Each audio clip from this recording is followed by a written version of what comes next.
Hi friends, welcome to HR education YouTube channel. ఈ వీడియోలో మనం తెలంగాణ సోషియో ఎకనామిక్ అవుట్లుక్ 2025 గురించి చర్చిద్దాం. ఈ తెలంగాణ సోషియో ఎకనామిక్ అవుట్లుక్లో మూడో చాప్టర్ అయినటువంటి ప్రభుత్వ విత్తం, పబ్లిక్ ఫినాన్స్ గురించి ఈ వీడియోలో చర్చిద్దాం. ఈ వీడియో చూడబోయే ముందు వ్యూవర్స్కి ఒక చిన్న రిక్వెస్ట్. ఆల్రెడీ చాప్టర్ 1, చాప్టర్ 2కి సంబంధించిన వీడియోస్ అయితే అప్లోడ్ చేయడం జరిగింది. ఎవరైనా ఆ వీడియో చూడాలనుకుంటే ఆ వీడియోస్ చూడని వాళ్ళు కింద డిస్క్రిప్షన్‌లో వాటికి సంబంధించిన లింక్స్ అయితే ప్రొవైడ్ చేస్తాను. ఆ లింక్ పైన క్లిక్ చేసి మీరు చూడవచ్చు. ఈ ఎకనామిక్ సర్వేని, తెలంగాణ ఎకనామిక్ సర్వేని ఎందుకు చదవాలంటే, ఈ ఎకనామీ పేపర్‌లో, ఎకనామీ సిలబస్‌లో ఎకనామీ సిలబస్‌ని మనకి 3 పార్ట్స్‌గా అయితే ఇవ్వడం జరిగింది. అందులో సెకండ్ పార్ట్ తెలంగాణ ఎకనామీకి సంబంధించింది. ఆ తెలంగాణ ఎకానమీలో భాగంగా ఈ సర్వేని అయితే మనం చదవాల్సి ఉంటుంది. కాబట్టి ఈ సర్వేని చదివే ప్రయత్నం చేయండి. ఇప్పుడు టాపిక్‌లోకి వెళ్దాం. ఇక్కడ ప్రభుత్వ విత్తం, పబ్లిక్ ఫైనాన్స్. పబ్లిక్ ఫైనాన్స్ అంటే ఏందంటే, ఇప్పుడు ప్రభుత్వం పరిపాలన నిర్వహించాలంటే ప్రభుత్వానికి కొంత ఆదాయం అనేది అవసరం ఉంటది. అంటే ప్రభుత్వము ప్రజల వద్ద నుంచి వివిధ ఆదాయ మార్గాల ద్వారా ప్రభుత్వ ఆదాయాన్ని ఆదాయాన్ని ఆర్జించి, అట్లా ఆర్జించినటువంటి ఆదాయాన్ని మళ్ళీ ప్రజల సంక్షేమం కోసమే, అంటే ఏ రంగాలకు ఏ విధంగా ఖర్చు చేస్తుంది, ఎలా ఖర్చు చేస్తుంది అనే అంశాలు ఉంటాయి. అదేవిధంగా ఇప్పుడు చేయబోయేటువంటి ఖర్చు ప్రభుత్వం ఆర్జించినటువంటి ఆదాయం కంటే ఎక్కువున్నట్లయితే, అప్పుడు ప్రభుత్వము రుణాలు సేకరించవలసి ఉంటుంది. ఆ రుణాలను ఏ అంశాల నుంచి సేకరిస్తుంది? ఆ సేకరించినటువంటి ఆ రుణ పరిమితి ఎంత ఉంటుంది? అనే అంశాల గురించి వివరించేటువంటి ఆ శాస్త్రాన్ని పబ్లిక్ ఫైనాన్స్ మనం అనవచ్చు. ఇక్కడ పబ్లిక్ ఫైనాన్స్ టాపిక్‌ని చర్చించబోయే ముందు దీంట్లో బడ్జెట్‌కు సంబంధించిన అంశాలే ఉంటాయి. కాబట్టి బడ్జెట్‌కు సంబంధించినటువంటి టర్మినాలజీ, బడ్జెట్‌కి సంబంధించినటువంటి అంశాల గురించి ముందు చూద్దాం. బడ్జెట్ అనగా ఇది రాబోయే సంవత్సరానికి సంబంధించిన ఒక ఆదాయ, వ్యయాల అంచనాల పట్టిక. అంటే ఇప్పుడు ఆదాయానికి, వ్యయానికి సంబంధించినటువంటి ఒక ప్రణాళిక, ఒక వ్యూహం అన్నట్టు. అంటే బడ్జెట్ అంటే దీంట్లో ఆదాయానికి సంబంధించిన అంశాలుంటాయి, వ్యయానికి సంబంధించిన అంశాలుంటాయి. ఆదాయాన్ని ఎలా ఆర్జిస్తుంది? ఆర్జించిన ఆదాయాన్ని ఏ విధంగా ఖర్చు చేయబోతుందో దీంట్లో అయితే పేర్కొనడం జరుగుతది. ఆదాయం. ఆదాయం ఎన్ని రకాలుగా లభిస్తుంది అంటే 2 రకాలుగా లభిస్తుందని చెప్పుకోవచ్చు. ఒకటి రెవెన్యూ ఆదాయము, ఇంకొకటి మూలధన ఆదాయము. ఇక్కడ రెవెన్యూ ఆదాయం. ఇక రెవెన్యూ ఆదాయం అంటే రెవెన్యూ ఆదాయంలో మళ్ళా పన్నుల నుంచి వచ్చేటువంటి ఆదాయము, పన్నేతర ఆదాయము. ఇక్కడ చూసుకున్నట్లయితే పన్ను ఆదాయం అన్నాం. పన్ను అంటే ఇప్పుడు మనకు తెలుసు, అనేక రకాల పన్నులుంటాయి. ఇప్పుడు జీఎస్టీ గానివ్వండి, ఎక్సైజ్ డ్యూటీ, సేల్స్ టాక్స్, ఇట్లా స్టాంప్స్ అండ్ రిజిస్ట్రేషన్ డ్యూటీస్, ఇట్లాంటి సంబంధించిన పన్నులుంటాయి. ఇట్లా పన్నుల ద్వారా వచ్చే ఆదాయం ఉంటుంది ఈ రెవెన్యూ ఆదాయం లోపల. మళ్ళా ఇదే రెవెన్యూ ఆదాయంలో పన్నేతర ఆదాయం ఉంటుంది. పన్నేతర ఆదాయం అంటే ఇప్పుడు ప్రభుత్వము ప్రజలకు కొన్ని సర్వీసులు అందిస్తుంది. అట్లా సర్వీసులు అందించినందుకు గాను ప్రజల వద్ద నుంచి కొన్ని ఫీజుల రూపంలో వసూలు చేస్తుంది. కొంత అమౌంట్ ఫీజుల రూపంలో వసూలు చేస్తుంది. అదేవిధంగా ఇప్పుడు జరిమానాల రూపంలో కూడా వసూలు చేస్తుంది. ఫర్ ఎగ్జాంపుల్ ఇప్పుడు ట్రాఫిక్ చాలన్స్, అట్లాంటి జరిమానాల రూపంలో వసూలు చేస్తుంది. అట్లా పన్నేతర ఆదాయం కూడా ఉంటుంది. అంటే ఇది రెవెన్యూ ఆదాయంలో భాగం. ఇప్పుడు పన్ను ఆదాయము, పన్నేతర ఆదాయం అనేది రెవెన్యూ ఆదాయంలో భాగము. ఇక్కడ ఇక మూలధన ఆదాయం.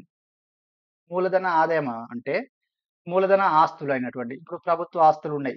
ప్రభుత్వ భూములున్నాయి. ప్రభుత్వ భూములను లీజ్‌కివ్వడం వలన, అదేవిధంగా ప్రభుత్వ భూములను అమ్మడం వలన, అదేవిధంగా ప్రభుత్వ రంగ సంస్థలుంటాయి. ప్రభుత్వ రంగ సంస్థల నుంచి వచ్చేటువంటి లాభాలు గానివ్వండి, ఆ ప్రభుత్వ రంగ సంస్థల యొక్క షేర్లు అమ్మడం వల్ల వచ్చేటువంటి లాభాలు. ఇవి మూలధన ఆదాయం కిందకొస్తుంది. ఇక్కడ ఇంకొక అంశం మనం గమనించాలే. ఇక్కడ ఇది రాష్ట్ర ప్రభుత్వానికి సంబంధించింది. ఇక్కడ రెవెన్యూ ఆదాయంలో మనం ఒకటి గమనించాల్సిన అంశం ఏంటంటే, ఇది ఇది రాష్ట్రానికి సంబంధించింది కాబట్టి, రాష్ట్రానికి మనము ఈ రెవెన్యూ ఆదాయాన్ని సొంత పన్ను ఆదాయము, కేంద్రం నుంచి వచ్చే పన్నుల్లో వాటా అనే అంశాలనైతే చూడవచ్చు. ఇక్కడ సొంత పన్ను ఆదాయం అంటే దీన్నే స్టేట్ ఓన్ టాక్స్ రెవెన్యూ అనవచ్చు. అంటే రాష్ట్రమే తన ప్రజల పైన, అంటే తన రాష్ట్రంలో జరిగేటువంటి లావాదేవీల పైన ఆహ్, పన్నులు పన్నులు విధిస్తది. పన్నులు విధించి వసూలు చేసి తానే ఉపయోగించుకుంటుంది. అట్లా వచ్చేటువంటి పన్నులనే ఆహ్, సొంత పన్ను రాబడి అంటాం. ఆ రాష్ట్రం యొక్క సొంత పన్ను రాబడి అంటాం. ఇంకొకటి మళ్ళా రాష్ట్రానికి రెవెన్యూ అంటే కేంద్ర ప్రభుత్వం నుంచి వస్తుంది. అంటే కేంద్ర పన్నుల్లో వాటా. ఇప్పుడు జీఎస్టీ ఉంది. ఇప్పుడు జీఎస్టీ అనేది కేంద్రం వసూలు చేస్తది. కేంద్రం వసూలు చేసిన తర్వాత ఆర్థిక సంఘం సహాయంతో రాష్ట్రాలకు పంపిణీ చేస్తుంది. అట్లా పంపిణీ చేసినటువంటి ఆ ఆదాయాన్ని కేంద్ర పన్నుల్లో వాటా అంటాం. ఇది ఈ రెవెన్యూ ఆదాయానికి సంబంధించింది. మూలధన ఆదాయానికి సంబంధించింది. ఇదంతా ఆదాయానికి సంబంధించిన సమాచారం. ఇక వ్యయాన్ని చూసుకున్నట్లయితే వ్యయాన్ని చూసుకున్నట్లయితే దీంట్లో కూడా రెవెన్యూ వ్యయం, మూలధన వ్యయం అని ఉంటుంది. రెవెన్యూ వ్యయం అంటే ఇప్పుడు ప్రభుత్వము రోజువారీ పరిపాలన నిర్వహించాలి. రోజువారీ పరిపాలన నిర్వహించాలంటే ఇప్పుడు ప్రభుత్వ ఉద్యోగులను నియమించవలసి ఉంటుంది. ప్రభుత్వ ఉద్యోగులకు జీతాలు ఇవ్వాల్సి ఉంటుంది. అట్లా జీతాల రూపంలో. ఇప్పుడు ప్రజలకి సంక్షేమ పథకాలు అమలు చేయాల్సి ఉంటుంది. అంటే పెన్షన్స్ ఇవ్వడం వంటివి, సబ్సిడీ ఇవ్వడం వంటివి అట్లాంటి పథకాలు అమలు చేయాల్సి ఉంటుంది. అదేవిధంగా ఇప్పుడు రోడ్లు, భవనాలు నిర్మించవలసి ఉంటుంది. అంటే మౌలిక సదుపాయాల్లో నిర్మించవలసి ఉంటుంది. త్రాగునీరు, సాగునీరు ఇట్లా కల్పించవలసి ఉంటుంది. ఇవన్నీ గూడా రెవెన్యూ వ్యయం కిందకొస్తది. తర్వాత మూలధన వ్యయం. మూలధన వ్యయం అంటే ఇవి ప్రభుత్వం భవిష్యత్తు అవసరాల కోసము కొన్ని ప్రాజెక్టులను చేపట్టడం జరుగుతది. అంటే ప్రభుత్వ ఆస్తులను సృష్టించడం జరుగుతది. ఇప్పుడు సపోజ్ సెంట్రల్ పరంగా చూసుకున్నట్లయితే సేలు, గేలు ఇట్లాంటి కొన్ని ప్రభుత్వ రంగ సంస్థలు ఉంటాయి గదా! వాటిని డెవలప్ జేయడానికి కేటాయించేటువంటి ఖర్చు చేసేటువంటి మొత్తం వ్యయము. ఖర్చు చేసేటువంటి వ్యయం. దాన్ని మూలధన వ్యయం అంటాం. ఇది బడ్జెట్‌కు సంబంధించిన అంశాలు. ఇక్కడ ఇక్కడ బడ్జెట్ అంటే ఆదాయానికి సంబంధించిన అంశాలుంటాయి. వ్యయానికి సంబంధించిన అంశాలుంటాయి. ఇక్కడ ఆదాయం కంటే వ్యయం గనుక ఎక్కువున్నట్లయితే అప్పుడు ప్రభుత్వం ఏం చేయాల్సి ఉంటుంది? ఆ రుణాలను సేకరించవలసి ఉంటుంది. అంటే ఇప్పుడు ఫర్ ఎగ్జాంపుల్ ఇక్కడ ఆదాయం, వ్యయం విషయాల లోపల తేడాలున్నట్లయితే ఉంటే మిగులన్నుంటుంది. బడ్జెట్ మిగులన్నుంటుంది. లేకపోతే బడ్జెట్ లోటు అని ఉంటుంది. ఇట్లా లోటు బడ్జెట్ ఉన్నప్పుడు అంటే ఆదాయం కంటే వ్యయం ఎక్కువున్నప్పుడు ప్రభుత్వము ఆహ్, రుణాలు సేకరించవలసి ఉంటుంది. రుణాలు. రుణాలు సేకరించవలసి ఉంటుంది. సో, ఈ రుణాల్ని కొన్ని పబ్లిక్ సెక్టార్స్ నుంచి ఇట్లా సేకరించవలసి ఉంటుంది. కేంద్ర ప్రభుత్వం నుంచి కొంత రుణాలు సేకరిస్తుంది. ఆస్తులను అమ్మి అంటే అట్లా కొన్ని సేకరించవలసి ఉంటుంది. ఇట్లా లోటు ఏర్పడ్డప్పుడు. సో, దాన్నే మనం బడ్జెట్ లోటు అనవచ్చు. ఇట్లా లోటు ఏర్పడితే దాన్ని బడ్జెట్ లోటు అనవచ్చు. ఇట్లా బడ్జెట్ లోటును పూరించడానికి మనం రుణాలు సేకరిస్తుంది అని చెప్పుకున్నాం. ఇట్లా ఈ బడ్జెట్ లోటు ప్లస్ ఈ బడ్జెట్ లోటు, బడ్జెట్ లోటు ప్లస్ ఈ రుణాలు. ఈ రెండిటిని కలిపి మనము కోశ లోటు అనవచ్చు. కోశ లోటు అనవచ్చు. ఇక్కడ బడ్జెట్ లోటు మనం పూరించుకోవాల్సిందే. ఇక్కడ రుణాలు గూడా మనం కట్టవలసిందే మళ్ళీ. సో, కాబట్టి ఈ రెండిటిని కలిపి మనం కోశ లోటు అనవచ్చు. ఇది మేము అంటే ఈ టాపిక్‌లో ఇట్లాంటి అంశాలు టర్మినాలజీ వస్తుంది గాబట్టి ఇవి ఇక్కడ చెప్పాను. ఇప్పుడు ఇక టాపిక్‌లోకి వెళ్దాం. ఇక్కడ ఇక ముఖ్యాంశాలు. ముఖ్యాంశాలంటే ప్రతి టాపిక్ ముందుగా ఇస్తాడని మనం ఇదివరకు వీడియోలో చెప్పుకున్నాం. అట్లాగే ఈ టాపిక్‌లో గూడా ఇవ్వడం జరిగింది. ఇక్కడ చూసుకున్నట్లయితే 2024, 25 ఆర్థిక సర్వే ప్రకారం 2024, 25 ఆర్థిక సర్వే ప్రకారము భారతీయ రాష్ట్రాలలో పోల్చుకున్నట్లయితే తెలంగాణ, తెలంగాణ అనేది తన సొంత పన్ను ఆదాయాన్ని అత్యధిక వాటాను కలిగి ఉంది. అంటే ఇతర రాష్ట్రాలతో పోల్చుకున్నట్లయితే సొంత పన్ను ఆదాయంలో తెలంగాణ టాప్‌లో ఉంది అని అర్థం. అంటే ఇది చూసుకున్నట్లయితే ఇప్పుడు 2024 ఆర్థిక సంవత్సరానికి చూసుకున్నట్లయితే 2024 ఆర్థిక సంవత్సరం ఏప్రిల్ నుంచి స్టార్ట్ అవుతుంది. అంటే 2024 ఏప్రిల్ నుంచి నవంబర్ వరకు ఉన్నటువంటి ఆ సమాచారం చూసుకున్నట్లయితే మొత్తం పన్ను ఆదాయంలో, మొత్తం పన్ను ఆదాయంలో 88% వాటాను ఈ సొంత పన్ను వాటాలనే వాటాగానే కలిగి ఉంది. ఇక్కడ సొంత పన్ను ఆదాయం ఇంతకుముందు అనుకున్నాం గదా! సొంత పన్ను ఆదాయం ఉంటుంది. కేంద్రం నుంచి వచ్చే పన్నుల్లో వాటా ఉంటుంది అని చెప్పుకున్నాం గదా! సొంత పన్ను ఆదాయమే 88% ఉండడం జరిగిందని ఇక్కడ జెప్పాడు. ఇక్కడ ఎస్ఓటీఆర్ అన్నాడు. ఎస్ఓటీఆర్ అంటే ఏంటంటే స్టేట్ ఓన్ టాక్స్ రెవెన్యూ. రాష్ట్రం యొక్క సొంత పన్ను ఆదాయం. ఇక నెక్స్ట్ ఇక్కడ ఇదే ఆర్థిక సంవత్సరానికి ఇప్పుడు మనం ఒక ఆర్థిక సంవత్సరాన్ని 4 త్రైమాసికాలుగా విభజించుకోవచ్చు. అంటే ఏప్రిల్ నుంచి జూన్ వరకు ఒక త్రైమాసికం, జూలై నుంచి అక్టోబర్ వరకు ఒక ఆర్థిక సంవత్సరం ఇట్లా త్రైమాసికాలుగా విభజించొచ్చు. 4 త్రైమాసికాలుంటాయి. అట్లా మొదటి 3 త్రైమాసికాలకు సంబంధించిన డేటా అవైలబుల్ ఉంది గాబట్టి, మనకు ఈ 3 త్రైమాసికాలలో చూసుకున్నట్లయితే సగటున ఒక త్రైమాసికానికి 28,700,00,00,000 వద్దనే నమోదవుతూ వచ్చింది. కోట్ల వద్ద అంటే మన సొంత పన్ను ఆదాయం అనేది ఇంత నమోదవుతూ వచ్చింది. ఇట్లా చూసుకున్నట్లయితే ఈ మొత్తం ఈ 3 త్రైమాసికాలకు కలిపి అంటే ఏప్రిల్ నుంచి డిసెంబర్ వరకు 3 త్రైమాసికాలుంటాయి. ఇట్లా 3 త్రైమాసికాలకు కలిపి మొత్తం 86,133,00,00,000గా ఈ సొంత పన్ను ఆదాయం అనేది లభించింది అన్నట్లుగా ఇక్కడ చెప్పడం జరిగింది.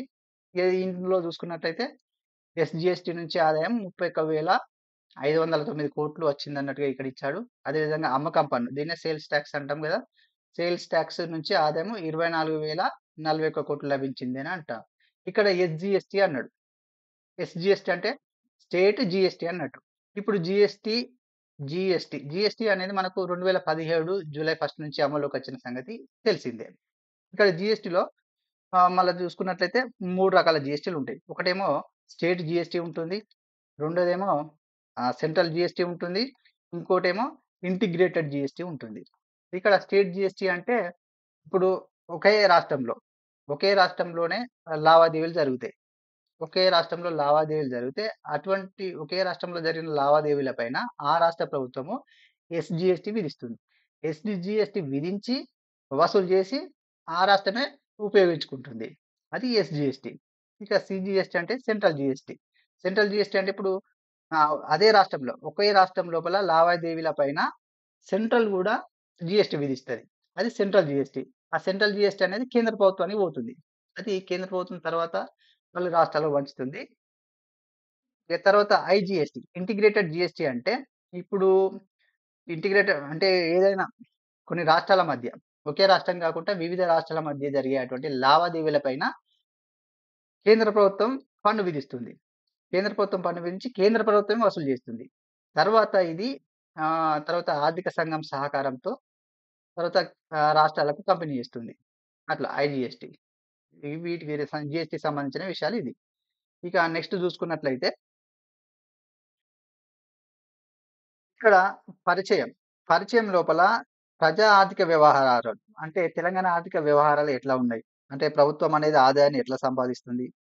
అట్లా ఆర్జించినటువంటి ఆదాయాన్ని విద్య, ఆరోగ్యము, వ్యవసాయము, మౌలిక సదుపాయాల పైన, సంక్షేమం వంటి కార్యక్రమాల పైన ఏ విధంగా ఖర్చు చేస్తుందో ఇక్కడ చెప్పడం జరిగింది. ఇక ఈ ఆర్థిక స్థిరత్వం కోసం ఎట్లా వీళ్ళు కృషి చేస్తున్నారన్నట్లుగా ఈ ఫేరాలో ఇవ్వడం జరిగింది. ఇక నెక్స్ట్ చూసినట్లయితే ఇక్కడ బడ్జెట్ గురించిన సారాంశం అయితే ఇవ్వడం జరిగింది. అంటే తెలంగాణ 2024, 25 బడ్జెట్ సారాంశం అయితే ఇవ్వడం జరిగింది. అయితే బడ్జెట్ అనేది 2024 జూలై 25న ప్రవేశపెట్టారు. ఎందుకు మరి మనం మామూలుగా జనరల్‌గానైతే మనం ఫిబ్రవరిలో మార్చిలో ఫిబ్రవరిలో ప్రవేశపెడతాం. అయితే ఇప్పుడు ఎందుకు మరి 3 నెలల తర్వాత ప్రవేశపెట్టవలసొచ్చిందంటే, అప్పుడు ఎన్నికలున్న నేపథ్యంలో అప్పుడు ఓట్ ఆన్ అకౌంట్ బడ్జెట్‌ని ప్రవేశపెట్టారు. ఆ 3 నెలల కాలానికి. ఇక తర్వాత జూలై 25న ఆర్థిక సంవత్సరానికి సంబంధించి పూర్తి కాల బడ్జెట్‌నయితే ప్రవేశపెట్టారు. అట్లా ఆ బడ్జెట్ ప్రకారం చూసుకున్నట్లయితే తెలంగాణ యొక్క రుణం అనేది, తెలంగాణ రుణం అనేది అప్పుడు తెలంగాణ ఏర్పడిన సమయంలో ఈ ఎంతున్నదంటే 72,658,00,00,000 ఉండే తెలంగాణ రుణం. తెలంగాణ ఏర్పడినప్పుడు. అంటే తెలంగాణ ఏర్పడినప్పుడు. ఇక ఇప్పుడు చూసుకున్నట్లయితే ఇప్పుడు 2025 ఫిబ్రవరి వరకు చూసుకున్నట్లయితే తెలంగాణ అప్పులు 7,38,707,00,00,000 పెరిగాయి అన్నట్లుగా ఇక్కడ ఇవ్వడం జరిగింది. అంటే అప్పులు అనేది 72,000 నుంచి ఒక 7,00,000 పెరిగిందన్నట్టుగా ఇక్కడ ఇచ్చాడు.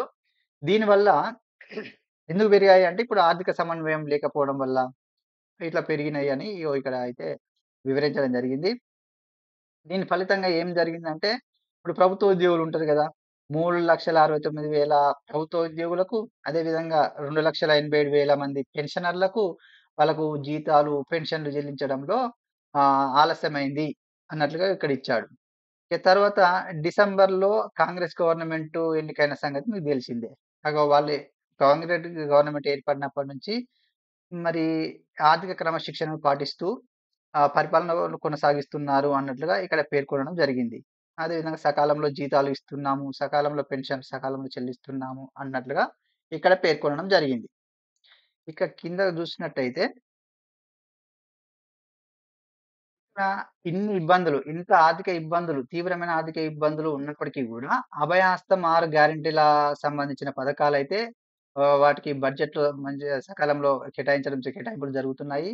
వాటిని అమలు చేస్తున్నామన్నట్లుగా, అదేవిధంగా తక్షణ ఉపశమన చర్యలు, దీర్ఘకాలిక వృద్ధి వైపు అడుగులు వేస్తున్నామన్నట్లుగా ఇక్కడనైతే చెప్పడం జరిగింది. అదేవిధంగా 2024, 25 తెలంగాణ బడ్జెట్ చూసుకున్నట్లయితే ఇక్కడ తెలంగాణ మొత్తం బడ్జెట్ ఎంత? ప్రతిపాదిత బడ్జెట్ ఎంత అంటే 2,91,000 కోట్లు. దీంట్లల్లో ఇప్పుడు ఆదాయ రసీదులు అంటే రెవెన్యూ ఆదాయం ఎంతుందంటే 2,21,000 కోట్లుగా ఉంది. మొత్తం బడ్జెట్ 2,91,000 కోట్లుంటే దీంట్లో రెవెన్యూ ఆదాయం అంటే ఇప్పుడు దీంట్లో 2,21,000 కోట్లుగా అంచనా వేయబడింది. ఇక దీంట్లో రెవెన్యూ వ్యయం చూసుకున్నట్లయితే, రెవెన్యూ ఆదాయం 2,21,000 కోట్లుంది. రెవెన్యూ వ్యయం చూసుకున్నట్లయితే 2,20,000 కోట్లే ఉంది. అంటే ఇక్కడ రెవెన్యూ విషయం లోపల మనకు మిగులు ఉందని మనకు అర్థమవుతుంది. అది ఎంతుందనేది కింద తర్వాత టాపిక్‌లో ఇచ్చాడు. చూద్దాం. ఇక్కడ ఈ మొత్తం బడ్జెట్ 2,91,000 అని 2,91,000 అని చూసాము. దాంట్లో రెవెన్యూ వ్యయం వచ్చేసి 2,20,000 అని చూసాము. అదేవిధంగా రెవెన్యూ ఆదాయం ఎంతుందని చూసాం. ఇక్కడ మూలధన వ్యయం ఇగ. మూలధన వ్యయము 33,000 కోట్లుగా 33,487 కోట్లుగా ఉందని అంచనా వేయబడింది. మూలధన వ్యయం వచ్చేసి. ఇంతకుముందు మనము బడ్జెట్ గురించి చెప్పుకున్నప్పుడు రేపు మొత్తము బడ్జెట్ ఎంత? దాంట్లో రెవెన్యూ ఆదాయం ఎంత? రెవెన్యూ వ్యయం ఎంత? మూలధన ఆదాయం ఎంత? మూలధన వ్యయం ఎంత అని తెలుసుకున్నాం. అట్లా చెప్పినటువంటి అంశాలలో వచ్చిందే ఇగో మూలధన వ్యయం. చూడండి మూలధన వ్యయం ఇక్కడ ఇంతుంది. తర్వాత మొత్తం వ్యయంలో అంటే వ్యయంలో పెరుగుదల వచ్చినప్పటికీ గూడా, మనం మొత్తం ఆర్థిక లోటు ఎంత ఏర్పడ్డది? వ్యయంలో పెరుగుదల వచ్చింది. కాబట్టి ఓ లోటు అనేది ఏర్పడ్డది అన్నట్టుగా ఇక్కడ మెన్షన్ చేశారు. ఎంత లోటు ఏర్పడ్డది అంటే ఇగో ఇక్కడ 49,255 కోట్ల లోటు, ద్రవ్య లోటు అనేది మనకు ఏర్పడ్డది అన్నట్టుగా ఇచ్చాడు. ఈ లోటు అనేది జీఎస్‌డీపీతో పోల్చుకున్నట్లయితే, మన రాష్ట్ర ఆదాయంతో పోల్చుకున్నట్లయితే ఓ 3% నమోదైంది అన్నట్లుగా ఇక్కడ ఇచ్చారు. ఇది ఇప్పుడు లోటు అనేది ఈ లోటు అనేది ఇప్పుడు ఫిజికల్ పాలసీ అనేది ఉంటుంది. మనకు కేంద్రం అనేది దీన్ని ఇంప్లిమెంట్ చేస్తది. ఫిజికల్ పాలసీ అని ఒక పథకాన్ని ఒకటి జీవోని. సో, ఆ ఫిజికల్ పాలసీ ప్రకారమే దానికి అనుగుణంగానే ఉంది అన్నట్లుగా ఇక్కడ ఇచ్చాడు. అదేవిధంగా మనకు ఇంతకుముందు చెప్పుకున్నట్లుగా రెవెన్యూ మిగులుంది. రెవెన్యూ ఆదాయము 2,21,000 కోట్లుండే. రెవెన్యూ వ్యయము 2,20,000 ఉండే. అంటే ఇగో ఇక్కడ మనకు 297 రెవెన్యూ మిగులైతే రావడం జరిగింది. ఇంగా ఇదే చూసుకున్నట్లయితే బడ్జెట్ అంచనా, ఆదాయ కూర్పు. బడ్జెట్ అంటే ఏంటని ఇచ్చాడు. ఇక్కడ ప్రభుత్వం యొక్క వనరులు ఏంటంటే ఆదాయ రసీదులు. ఆదాయ రసీదులు అనంటే ఇప్పుడు రెవెన్యూ ఆదాయము, తర్వాత మూలధన రసీదులు అంటే మూలధన ఆదాయము, తర్వాత ఆదాయ రసీదులు, తర్వాత రాష్ట్ర సొంత పన్ను ఆదాయము, పన్నేతర ఆదాయం. సొంత పన్ను ఆదాయము, పన్నేతర ఆదాయం. అలాగే కేంద్ర ప్రభుత్వం నుంచి బదిలీలు, గ్రాంట్లు ఎట్లా ఉన్నాయనేది ఇక్కడ ఈ ఫేరాలో ఇవ్వడం జరిగింది. అదే విధంగా ఇక్కడ తర్వాత 2023, 24తో పోలిస్తే 2000 బడ్జెట్ ఎస్టిమేషన్ 2024, 25లో ఎలా ఉన్నాయి? ఆదాయ రసీదుల పెరుగుదల ఎట్లా ఉంది? అనేది ఇక్కడ ఇచ్చాడు. ఆదాయ రసీదులు అంటే రెవెన్యూ ఆదాయంలో పెరుగుదల నమోదైంది అన్నట్టుగా ఇక్కడ ఇచ్చాడు. అంటే అంతకుముందేమో 2023, 24లో 1,69,000 కోట్లుండే. ఇప్పుడు 24, 25లో రెవెన్యూ ఆదాయము 2,21,242 కోట్లకు పెరిగింది. ఇక దీంట్లో ఇదే రెవెన్యూ ఆదాయం లోపల అంటే ఇదే 2,21,000 కోట్ల లోపల రాష్ట్రం యొక్క సొంత పన్ను వాటా ఎంత ఉన్నది అంటే, 23, 24లో 1,11,798 కోట్లు ఉండేది. మరి 2024, 25 బడ్జెట్ ఎస్టిమేషన్ ప్రకారం 1,38,000 కోట్లకు పెరిగింది. అంటే ఈ రెవెన్యూ ఆదాయంలో రాష్ట్రం యొక్క సొంత పన్ను వాటా 1,38,181 కోట్లకు పెరగడం జరిగింది. ఇక పన్నేతర ఆదాయం. పన్నేతర ఆదాయం అంటే మనం ఇంతకుముందు తెలుసుకున్నాం కదా! పన్నేతర ఆదాయము. అంటే రెవెన్యూ ఆదాయంలో పన్ను ఆదాయము, పన్నేతర ఆదాయం అని ఉంటుంది. ఆ పన్నేతర ఆదాయం అనేది మనకు అంతకుముందు 23,000 కోట్లుండే. ఇప్పుడు 35,208 కోట్లకు పెరిగిందని ఇక్కడ మెన్షన్ చేయడం జరిగింది. అదేవిధంగా ఇక్కడ చూసుకున్నట్లయితే ఇప్పుడు రెవెన్యూ ఆదాయంలోనే మనకు రాష్ట్ర సొంత పన్ను వాటా ఉంటుంది. కేంద్రం నుంచి పన్నుల్లో వచ్చే వాటా ఉంటుందని చెప్పుకున్నాము. కేంద్రం నుంచి వచ్చే పన్నుల వాటా మనకు ఈ సంవత్సరం ఎంత ఉంది? 26,000,00,00,000లకు పెరిగిందని ఇచ్చాడు. అంతకుముందేమో 23,000,00,00,000 ఉండేదని ఇక్కడ ఇవ్వడం జరిగింది. అదే విధంగా ఇక్కడ చూసుకున్నట్లయితే గ్రాంట్స్ కేంద్రం గ్రాంట్స్ ఇస్తది గదా! అట్లా గ్రాంట్స్ అంతకుముందు 9,730,00,00,000 ఉంటే ఇప్పుడు 21,636,00,00,000 పెరుగుతుందని అంచనా వేయడం జరిగింది. ఇక నెక్స్ట్ చూసినట్లయితే ఇగో ఇదే అంశాన్ని ఇప్పటిదాకా వివరించినటువంటి అంశాన్ని ఏ రంగాల నుంచి మనకు ఎంత ఆదాయం లభిస్తుంది అనేది ఇక్కడ ఇచ్చాడు. మన బడ్జెట్‌లో చూసుకున్నట్లయితే స్టేట్ ఓన్ టాక్స్ రెవెన్యూ అనేది 1,38,181 ఇక్కడ ఇచ్చాడు. ఇది మొత్తం బడ్జెట్‌లో 62.5% వాటాను కలిగి ఉంది. ఇక నాన్ టాక్స్ రెవెన్యూ అంటే పన్నేతర ఆదాయం అనేది 35,000,00,00,000 వస్తుందని అంచనా వేయడం జరిగింది. ఇది బడ్జెట్‌లో 15.9%గా నమోదైంది. అదేవిధంగా షేర్ ఆఫ్ సెంట్రల్ టాక్సెస్ అంటే కేంద్ర పన్నుల్లో వాటా ఎంత? 26,000,00,000 అది 11.8%గా ఉంది. తర్వాత గ్రాంట్స్ ఇన్ ఎయిడ్ ఇది 21,000,00,000 అని ఇవ్వడం జరిగింది. ఇది 9.8% వాటాని కలిగి ఉంది. ఇక్కడ కింద చూసుకున్నట్లయితే ఇక నెక్స్ట్ ఈ తెలంగాణ రాష్ట్ర సొంత పన్ను ఆదాయం ఎస్ఓటీఆర్ అంటే స్టేట్ ఓన్ టాక్స్ రెవెన్యూ. ఇప్పుడు 2023, 24కు మరియు 24, 25 పోలిక ఇక్కడ ఇవ్వడం జరిగింది. ఇక్కడ రాష్ట్ర సొంత పన్ను ఆదాయం అంటే అప్పుడు సేల్స్ టాక్స్ ఉంటది. అదేవిధంగా ఎక్సైజ్ డ్యూటీ ఉంటుంది. తర్వాత వాహనాలపై వెహికల్స్‌పై వేసేటువంటి పన్ను. అదేవిధంగా స్టాంప్ అండ్ రిజిస్ట్రేషన్ డ్యూటీస్ సంబంధించిన పన్నులు, ఫీజులు. ఇవి స్టేట్ ఓన్ టాక్స్‌కి సంబంధించినవి. అంటే అదేవిధంగా ఇప్పుడు రాష్ట్ర వస్తు సేవల పన్ను అంటే ఎస్‌జీఎస్టీ అన్నట్టు ఇది. ఎస్‌జీఎస్టీ ఇవన్నీ రాష్ట్ర సొంత పన్నులన్నట్టు. సొంత పన్నులు. సొంత పన్నుల నుంచి వచ్చేటువంటి ఆదాయాన్ని సూచిస్తాయి ఇవి. అంటే ఈ అంశాల పైన రాష్ట్రం అనేది పన్నులు విధిస్తది. అదేవిధంగా ఇక్కడ చూసుకున్నట్లయితే ఇంతకుముందు ముఖ్యాంశాలలో చెప్పుకున్నట్లుగా ఇప్పుడు మనం ఆర్థిక సంవత్సరాన్ని 4 త్రైమాసికాలుగా విభజించొచ్చు గదా! అట్లా ప్రతి త్రైమాసికంలో దాదాపుగా ఇది ఒక 28,000,00,000 నమోదైంది. అట్లా మొత్తం ఓవరాల్‌గా చూసుకున్నట్లయితే 2024 ఏప్రిల్ నుంచి డిసెంబర్ వరకు చూసుకున్నట్లయితే అంటే 3 త్రైమాసికాలుగా చూసుకున్నట్లయితే ఇక్కడ సొంత పన్ను రాబడి రాష్ట్రం యొక్క సొంత పన్ను రాబడి 86,133,00,00,000 వస్తుంది అన్నట్లుగా ఇక్కడ పేర్కొనడం జరిగింది. 86,000,00,000 ఉంది రాష్ట్రం యొక్క సొంత పన్ను ఆదాయం. ఇక నెక్స్ట్ చూసుకున్నట్లయితే ఇక్కడ అదే ఇప్పుడు ఇందాక వివరించిన అంశాలే ఇక్కడ ఉన్నాయి. 23, 24 మరియు 24, 25కు సంబంధించి తెలంగాణ రాష్ట్ర సొంత పన్ను ఆదాయం పోలిక ఇక్కడ ఇచ్చాడు. ఎస్ఓటీఆర్ ఎట్లా నమోదైంది? అంటే ఇప్పుడు త్రైమాసికాలకు సంబంధించి పోలిక ఇచ్చాడు ఇక్కడ. ఈ త్రైమాసికంలో ఎస్ఓటీఆర్ ఎంత నమోదైంది? తర్వాత రెండో త్రైమాసికంలో, మూడో త్రైమాసికంలో ఎస్ఓటీఆర్ ఎట్లా నమోదైంది?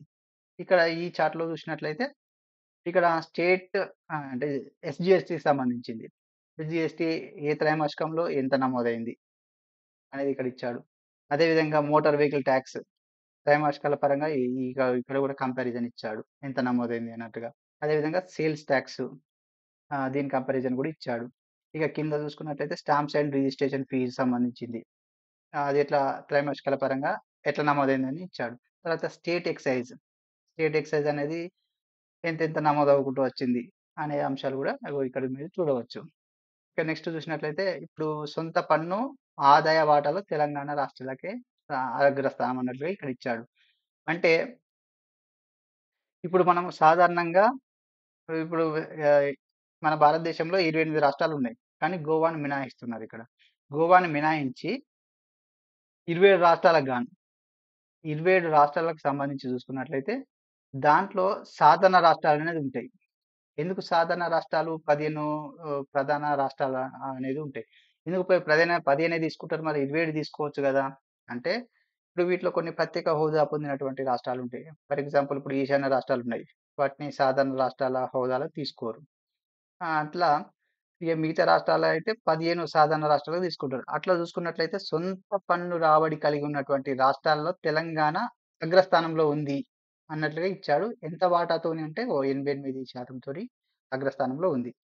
ఇక సొంత పన్ను వాటాను కలిగి ఉన్న తర్వాత రాష్ట్రాలు తెలంగాణ తర్వాత రాష్ట్రాలేంటంటే ఇగ కర్ణాటక, హర్యానా. కర్ణాటక, హర్యానా ఇవి 86% వాటాతో కలిగి ఉన్నాయి అన్నట్లు ఇక్కడ ఇచ్చాడు. ఇక్కడ వ్యయానికి సంబంధించి, వ్యయానికి ఎట్లా ఖర్చు చేస్తుంది అన్నట్లుగా ఇక్కడ ఇచ్చాడు. ఇక్కడ పేదరికపు దిగువనున్న ఏ ఒక్క కుటుంబాన్ని వదిలిపెట్టకుండా, అదేవిధంగా అభయహస్తం 6 పథకాలను అమలు చేస్తూ ఈ పథకాలకైతే తన బడ్జెట్‌లో ప్రాధాన్యతనిస్తుంది అన్నట్లుగా ఇక్కడ పేర్కొనడం జరిగింది. అదేవిధంగా పారిశ్రామికీకరణ కోసం కూడా ఇది పట్టణాభివృద్ధి కోసం గూడా దృష్టి సారిస్తుంది. అదేవిధంగా వ్యవసాయ రంగాన్ని ప్రోత్సహించడం పైన గూడా దృష్టి సారిస్తుంది.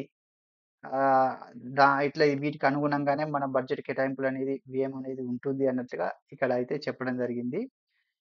ఇక్కడ చూసుకున్నట్లయితే మొత్తం వ్యయము ఎంతని చెప్పుకున్నాం, మొత్తం బడ్జెట్ వ్యయము మనము 2,91,000 కోట్లు అని చెప్పుకున్నాం.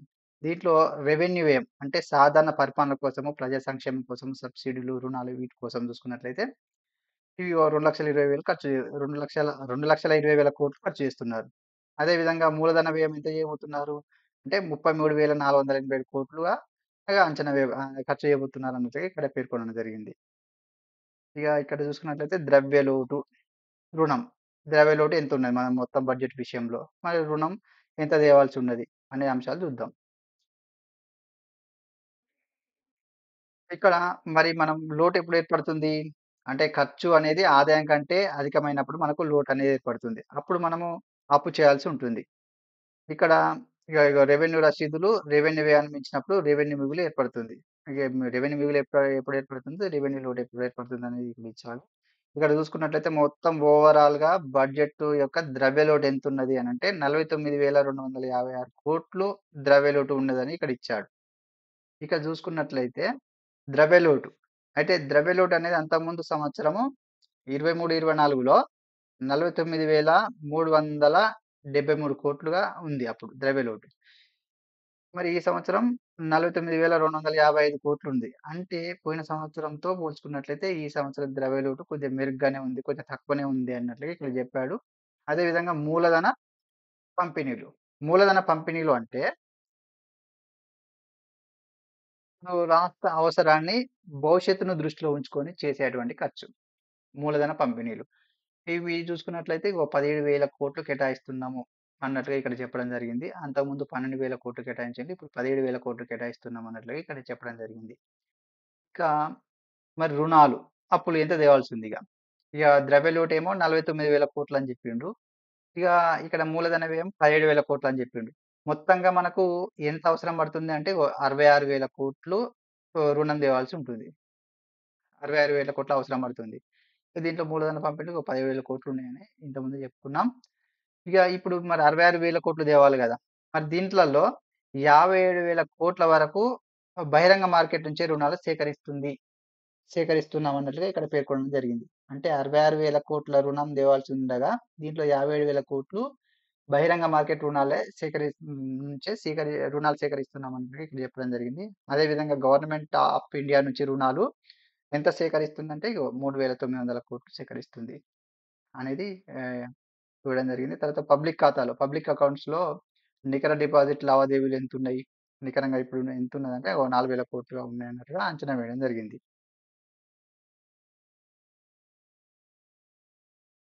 ఇక్కడ చూసుకున్నట్లయితే తెలంగాణ యొక్క తులనాత్మక ఆర్థిక చిత్రం అనేది ఇక్కడ ఇచ్చాడు. తులనాత్మక అంటే ఇప్పుడు చూసుకున్నట్లయితే కాగ్ అనేది ప్రతి రాష్ట్రానికి సంబంధించిన రసీదులు మరియు వ్యయాలకు సంబంధించిన డేటాను ఆడిట్ జేస్తుంది.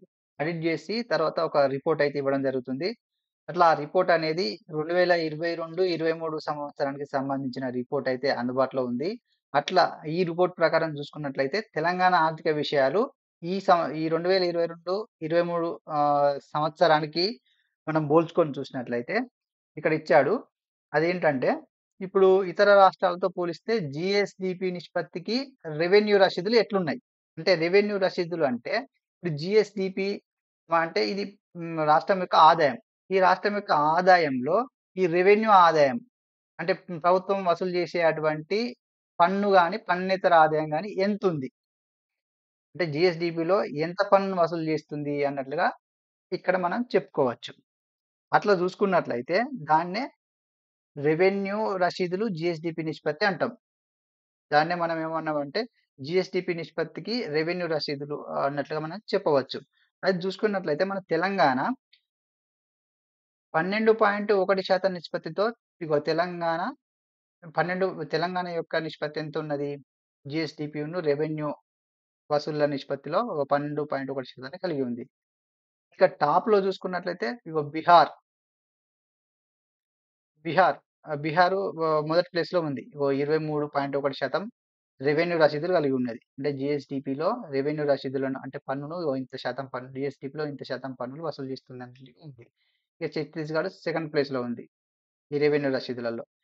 ఇక ఓవరాల్ భారతదేశం జనరల్ రాష్ట్రాల పరంగా చూసుకున్నట్లయితే భారతదేశ సగటు రెవెన్యూ రసీదుల నిష్పత్తి 14.6% ఉంది. 14.6% కంటే మనది తక్కువనే ఉంది. అంటే దేశ సగటు కంటే. మనది ఈ రెవెన్యూ రసీదు విషయంలో తక్కువనే ఉంది. ఇక్కడ ఇదే అంశాన్ని ఇప్పుడు మనకంటే ఉన్నటువంటి మహారాష్ట్ర 11.1 రెవెన్యూ రసీదులను కలిగి ఉంది. తమిళనాడు 10.2 రసీదులను కలిగి ఉంది. కర్ణాటక 10.1% కలిగి ఉంది. గుజరాత్ తక్కువనే కలిగి ఉంది. అంటే మనకంటే ఇవి రెవెన్యూ రసీదుల పరంగా తక్కువనే ఉంది. అంటే మహారాష్ట్ర, తమిళనాడు, కర్ణాటక, గుజరాత్. ఇక తెలంగాణ 12.1% రెవెన్యూ రసీదు నిష్పత్తితో ఉంది. అంటే ఆంధ్రప్రదేశ్‌కు దాదాపు ఈక్వల్‌గానే ఉంది అన్నట్టుగా ఇక్కడ ఇచ్చాడు. ఇదే విషయాన్ని కింద ఈ చార్ట్‌లో చూడవచ్చు. ఇగో సాధారణ వర్గ రాష్ట్రాల జీఎస్‌డిపి నిష్పత్తికి రెవెన్యూ రసీదులు ఎట్లా ఉన్నాయి? ఇక్కడ చూసుకున్నట్లయితే బీహార్ 23.1% తోని ఉంది మొదటి స్థానంలో. తర్వాత ఛత్తీస్‌గఢ్ ఉంది. తర్వాత ఒడిస్సా ఉంది. తర్వాత గోవా ఉంది. అంటే ఇవి ఎక్కువ పన్నులు వసూలు చేస్తున్నాయి అన్నట్టు. వాటి జీఎస్‌డిపితోని పోల్చుకున్నట్లయితే. తర్వాత ఇగ తెలంగాణ అనేది ఇగ మిడిల్‌లో ఉందని చెప్పుకోవచ్చు. 12.1%తో పోల్చుకున్నట్లయితే. ఇక్కడ వ్యయానికి సంబంధించిన అంశాలైతే ఇవ్వడం జరిగింది. ఎక్స్‌పెండిచర్ అంటే ఇప్పుడు ఒక వ్యయంలో చూసుకున్నట్లయితే ఇక్కడ అభివృద్ధి వ్యయం ఉంటుంది. అభివృద్ధేతర వ్యయం ఉంటుంది. అభివృద్ధి వ్యయం అంటే ఇప్పుడు విద్య, ఆరోగ్యము, సంక్షేమం, గృహ నిర్మాణం వంటి అంటే సంక్షేమం ప్రజలకు విద్య, ఆరోగ్య సౌకర్యాలు కల్పించడం కోసం చేసేటువంటి ప్రజల సాంఘికంగా అభివృద్ధి చెందడం కోసం చేసేటువంటి వ్యయాన్నే అభివృద్ధి వ్యయం అంటాం. ఇక అభివృద్ధేతర వ్యయం అంటే ఇప్పుడు సాధారణంగా పరిపాలన ఖర్చులు ఇట్లాంటివి వస్తాయన్నట్టు. పరిపాలనకు సంబంధించి జీతాలు ఇట్లాంటికి సంబంధించిన ఖర్చులనేది అభివృద్ధేతర వ్యయం కిందకొస్తాయి. ఆ అభివృద్ధి వ్యయము, అభివృద్ధేతర వ్యయము. ఇక్కడ జీఎస్‌టీపీ తోటి పోల్చి చెప్పడం జరిగింది. ఇక్కడ మన తెలంగాణ చూసుకున్నట్లయితే 2022, 23 సంవత్సరానికి తెలంగాణ యొక్క అభివృద్ధి వ్యయము జీఎస్‌టీపీ నిష్పత్తిలో ఎంత ఉంది అంటే, అభివృద్ధి వ్యయం అనేది ఓ 10.8% ఉన్నది అని అర్థం. ఇక్కడ ఇచ్చాడు. ఇది పశ్చిమ బెంగాల్‌లో 10.8 ఉన్నది. ఇక పంజాబ్ 9.3 ఉన్నది. అదేవిధంగా టాప్‌లో బీహార్ ఉంది. అభివృద్ధి వ్యయంలో మొదటి స్థానంలో బీహార్ ఉంది. ఎంత శాతం అభివృద్ధి వ్యయాన్ని కలిగి ఉంది అంటే 21.2%. ఇక సెకండ్ ప్లేస్‌లో ఛత్తీస్‌గఢ్ ఉంది. 15.9% అభివృద్ధి వ్యయంతో ఛత్తీస్‌గఢ్ సెకండ్ ప్లేస్‌లో ఉంది. ఇక సాంఘిక రంగ వ్యయం అంటే దీన్ని అభివృద్ధేతర వ్యయం అని చెప్పుకోవచ్చు. అభివృద్ధేతర వ్యయంలో ఆహ్, తెలంగాణ ఎంత పర్సెంటేజ్‌ని కలిగి ఉంది అంటే 5.7 అంటే ఇది జీఎస్‌డీపీలో పోల్చి చెప్పారు. ఇక్కడ ఇచ్చాడు. జీఎస్‌డీపీలో అభివృద్ధేతర వ్యయం 5.7 కలిగి ఉంది. ఇక అభివృద్ధేతర వ్యయం ఎక్కువ చేస్తున్నటువంటి రాష్ట్రాలు బీహారే ఉంది మళ్ళా. అభివృద్ధి వ్యయాన్ని బీహార్ ఎక్కువనే చేస్తుంది. అభివృద్ధేతర వ్యయాన్ని కూడా బీహార్ ఎక్కువనే చేస్తుంది. ఛత్తీస్‌గఢ్ సెకండ్ ప్లేస్‌లో ఉంది. జార్ఖండ్ ఈ ప్లేస్‌లో ఉండడం జరిగింది. ఇక తెలంగాణ జీఎస్‌డీపీ శాతంగా మూలధన వ్యయం. ఇక్కడ మూలధన వ్యయం అని ఇచ్చాడు. ఇక్కడ మనం ఇందాక చెప్పుకున్నట్లుగా అభివృద్ధి వ్యయం చెప్పుకున్నాం. అభివృద్ధేతర వ్యయం చెప్పుకున్నాం. అభివృద్ధి వ్యయం అనంటే ఇది ప్రజా సంక్షేమానికి సంబంధించి. విద్య, ఆరోగ్యం, సంక్షేమం పైన చేసేటువంటి ఖర్చు. ఇక మూలధన వ్యయం అంటే ఇగ ఏదైనా ప్రాజెక్టులు కట్టడం కోసము, ఏదన్నా పబ్లిక్ సెక్టార్ అంటే కంపెనీలను ఏర్పాటు చేయడం కోసం చేసేటువంటి ఖర్చు. అది మూలధన వ్యయం. ఆ మూలధన వ్యయం కూడా చూసుకున్నట్టయితే జీఎస్‌డీపీలో ఎంత శాతం వాటాను మనం చేస్తున్నాం. ఈ అభివృద్ధి మూలధన వ్యయం పైన అంటే 1.4% అన్నట్టు. ఈ అభివృద్ధి వ్యయం చేసే వాటిలలో టాప్‌లో ఒడిస్సా ఉంది. అభివృద్ధి వ్యయం అంటే మూలధన వ్యయాన్ని ఎక్కువ చేస్తుంది ఒడిస్సా. ఇదే మూలధన వ్యయంలో బీహార్ సెకండ్ ప్లేస్‌లో ఉంది.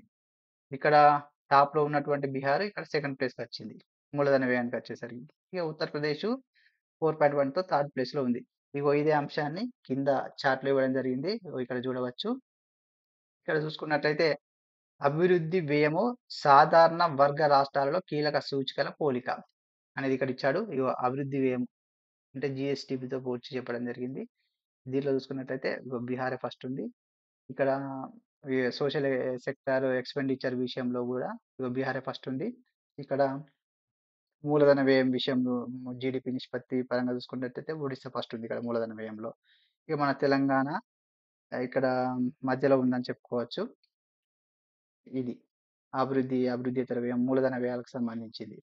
ఇక నెక్స్ట్ చూసుకున్నట్లయితే విద్య, ఆరోగ్యంపై వ్యయాల ఇక్కడ చూసుకున్నట్లయితే 2022, 23కు సంబంధించి విద్య మరియు ఆరోగ్యంపై వ్యయాల పోలిక ఎట్లుందో ఇక్కడ ఇచ్చాడు. అంటే ప్రభుత్వం తను చేయబోయే వ్యయంలో, మొత్తం వ్యయంలో విద్య పైన ఎంత కేటాయిస్తున్నారు, మరియు వైద్యం, ప్రజా సంక్షేమ, ఆరోగ్యం పైన ఎంత కేటాయిస్తున్నారు అనేది ఇక్కడ ఇచ్చాడు. ఇక్కడ చూసినట్లయితే రాష్ట్రం తన మొత్తం వ్యయంలో అంటే తెలంగాణ రాష్ట్రం తన మొత్తం వ్యయంలో 8.7% విద్య కేటాయిస్తుంది అన్నట్లుగా ఇక్కడ ఇచ్చాడు. ఇక పంజాబు ఈ 8.2%. ఇక టాప్‌లో ఏదుందంటే ఇగో ఇక్కడ బీహార్ చూసుకున్నట్లయితే 18.5% ఆహ్, విద్యకు ఖర్చు చేస్తుందన్నట్టు. 18.5% విద్యకు ఖర్చు చేస్తుంది. అదేవిధంగా రాజస్థాన్ 17.2% విద్యకు ఖర్చు చేస్తుంది తన మొత్తం వ్యయంలో. ఛత్తీస్‌గఢ్ 16.8% ఖర్చు చేస్తుంది. ఇట్లా ఇవి టాప్ 3 పొజిషన్‌లో ఉన్నాయి. మన తెలంగాణ మొత్తం వ్యయంలో విద్యకు చేసేటువంటి ఖర్చు 8.7% మాత్రమే. ఇక్కడ మీరు గమనించాలి. ఇక వైద్యం విషయానికొస్తే ఇక్కడ తెలంగాణ తన మొత్తం వ్యయంలో 4.1% మాత్రమే ఇట్లా ప్రజారోగ్యము, వైద్యము, ప్రజారోగ్యం పైన ఖర్చు చేస్తుంది. తన మొత్తం వ్యయంలో 4.1% మాత్రమే చేస్తుంది. అదే మహారాష్ట్ర 3.9 చేస్తుంది. పంజాబ్ 2.7 ఇంకా మనకంటే తక్కువనే చేస్తున్నాయి. ఇక మరి టాప్‌లో ఏమున్నాయి అంటే ఇగో గోవా. ఈ కేటాయింపు గోవా 7.3% చేస్తుంది. ఒడిస్సా 6.8, ఉత్తరప్రదేశ్ 6.2 ఇవి గణనీయంగా తక్కువగా ఉంది. వీటితో పోల్చుకుంటే మనం గణనీయంగా తక్కువనే ఉన్నామన్నట్లుగా ఇక్కడ పేర్కొనడం జరిగింది. ఇదే అంశాన్ని ఇక్కడ చార్ట్‌లో ఇవ్వడం జరిగింది. ఇగో విద్య పైన మన రాష్ట్ర ప్రభుత్వం చేసేటువంటి వ్యయము విషయంలో మనం ఎన్నో స్థానంలో ఉన్నాము. ఇతర రాష్ట్రాలతో పోల్చుకున్నట్లయితే ఇగో బీహార్ ఫస్ట్ ప్లేస్‌లో ఉంది. రాజస్థాన్ సెకండ్ ప్లేస్‌లో ఉంది. ఛత్తీస్‌గఢ్ థర్డ్ ప్లేస్‌లో ఉంది. ఇట్లా చూసుకున్నట్లయితే మనం ఏ ప్లేస్‌లో ఉన్నామంటే ఇక్కడ 17వ స్థానంలో ఉండడం జరిగింది మనం. తెలంగాణ 8.7% ఖర్చుతో విద్య పైన ఖర్చుతో మనం 17వ స్థానంలో ఉన్నాం. ఇక వైద్యము, ప్రజారోగ్యం విషయంలో చూసుకున్నట్లయితే ఇక్కడ 16వ స్థానంలో ఉన్నాం మనం. 16వ స్థానంలో ఉన్నాం. అంటే వీటి ఖర్చుల విషయంలో ఇతర రాష్ట్రాలతో పోల్చుకున్నట్లయితే మనం తక్కువనే ఖర్చు చేస్తున్నాం అన్నట్టు.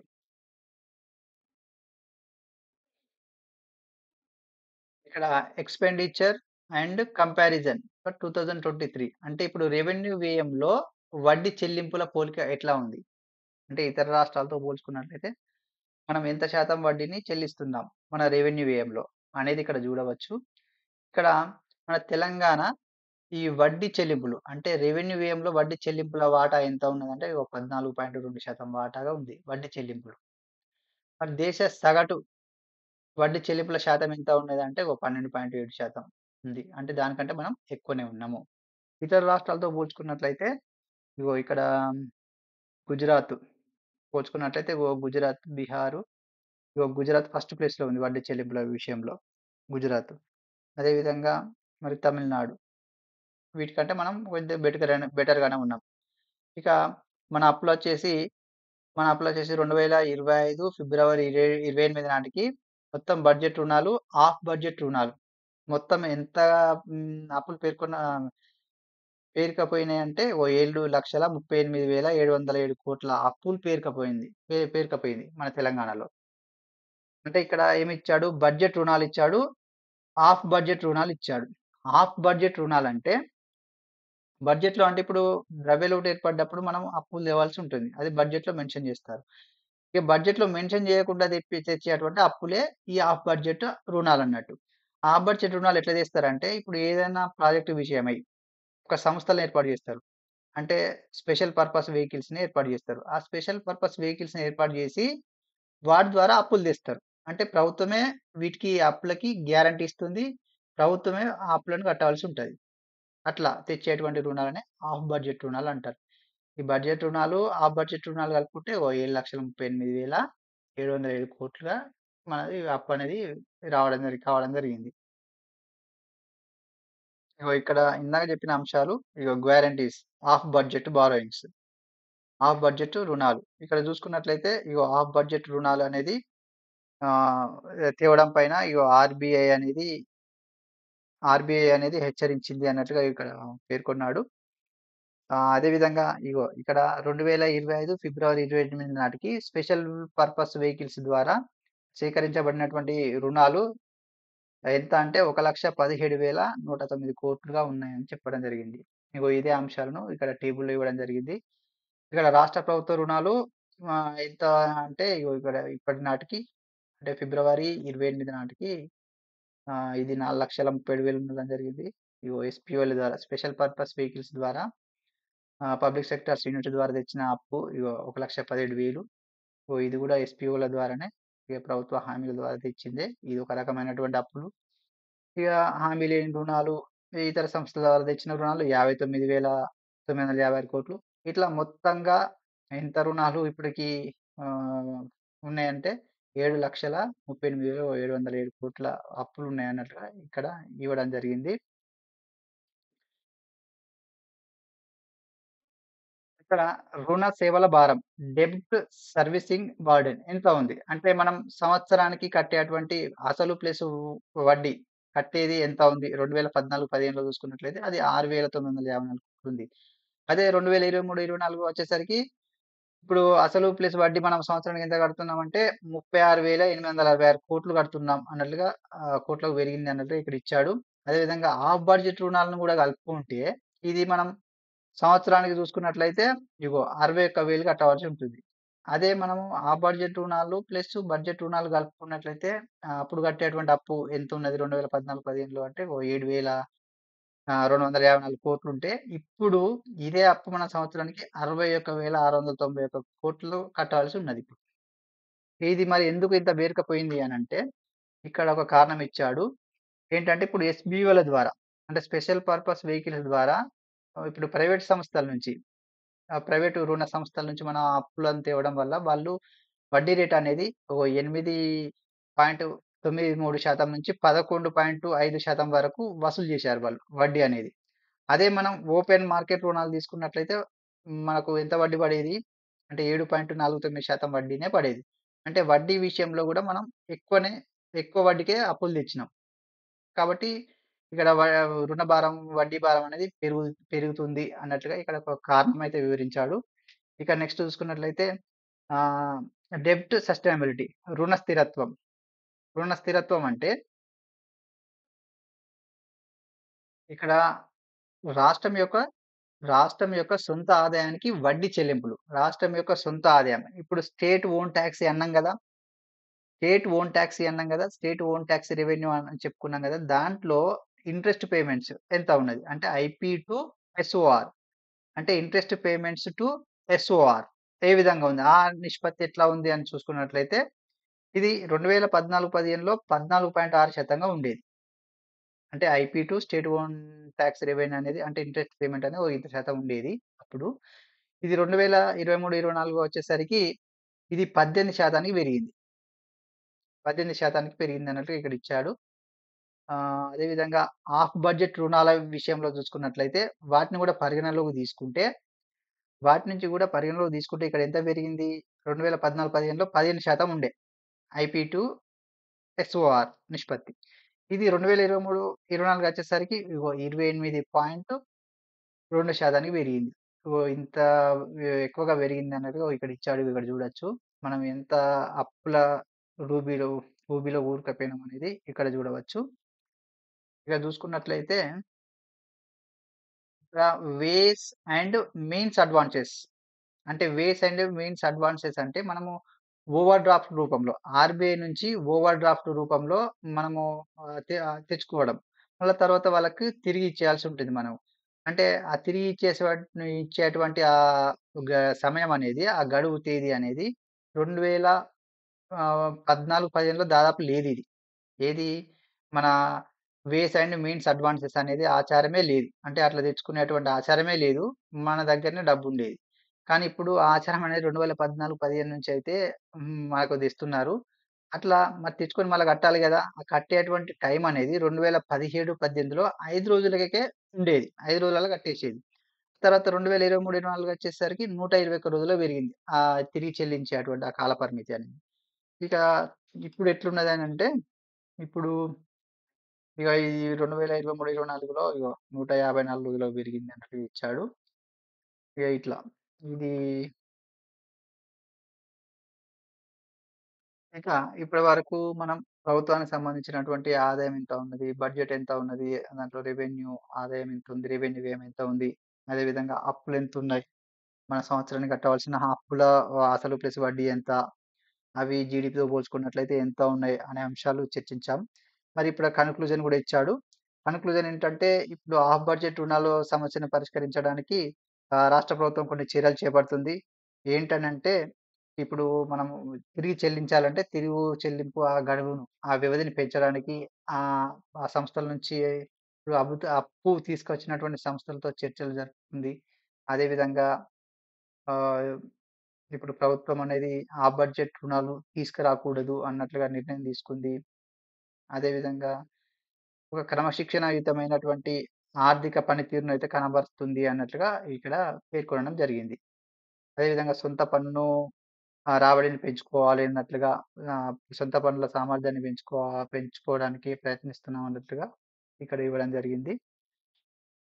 ఇంకా నెక్స్ట్ చూసినట్లయితే వే ఫార్వర్డ్ ప్రగతి వైపు.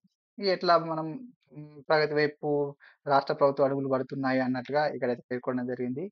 ఇక్కడ ఆదాయ ఉత్పత్తిని పెంచుకోవాలి. అదేవిధంగా సమతుల్య మరియు సమర్థవంతమైన వ్యయ నిర్వహణ చేయాలి. అదేవిధంగా ఆర్థిక క్రమశిక్షణను బలోపేతం చేయాలి. ఆర్థిక క్రమశిక్షణ పాటించాలి అన్నట్లుగా ఇక్కడ అయితే ఇవ్వడం జరిగింది. ఇది పబ్లిక్ ఫైనాన్స్‌కి సంబంధించినటువంటి వివరణ. ఇక నెక్స్ట్ చాప్టర్స్‌కి సంబంధించిన వివరణ అనేది నెక్స్ట్ వీడియోలో చూద్దాం. తప్పకుండా ఈ వీడియోలను చూసే ప్రయత్నం చేయండి. Thank you friends. Thank you for watching.